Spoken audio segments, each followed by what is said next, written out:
இறைவன் அப்படின்றதுல வந்து ஒரு நம்ம வெப்பத்துக்காக மட்டும் அந்த இறைவன் அப்படிங்கிறது ஒரு ஆண்பாலை குறிக்கும். தமிழ் மொழியை இறைவா இறைவா இறைவா அப்படி கூட சொல்லிக்கலாம். ஏன்னா அந்த ஆண்பால் பெண்பால் அற்ற தன்மை வெப்பம்.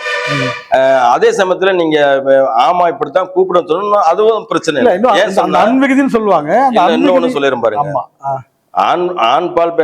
ஆண்பால் தன்மை வந்து நம்ம மனித இனத்துக்காக அது பொருத்தி வர மாதிரி இருக்கும். அது இறைத்தன்மைக்கு பார்க்கும்போது அது ஆண்பாலா அப்படின்றது பெண்பாலா சந்தேகத்துக்கு வரும்.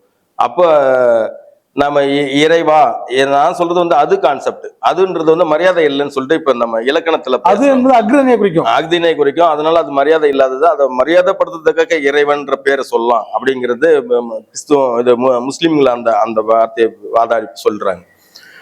இப்போ நான் என்ன சொல்ல வரேன்னா, ஆண்பால் பெண்பால்ன்றது பிரிவினை இல்லையா? ஒரு ஒரு ஒரு விதம் வந்து ரெண்டு விதமா பிரிஞ்சு ரெண்டு விதமா சேர்ந்து திரும்பியும் இப்படி போகுது. அப்படி அதுதான் இந்த உருவாக்கம், ஆக்கம் திரும்பி கண்டினியூட்டி ஆகிறதுக்கு, பிறப்பு கண்டினியூட்டி ஆகிறதுக்கு ஒன்னா இருக்கிறது ரெண்டா பிரிஞ்சு போய் திரும்பி வந்து ஒன்னா சேர்ந்து திரும்பி ஒன்னா ரெண்டா பிரிஞ்சு போற மாதிரி இப்போ இருக்கிறது இருக்கு.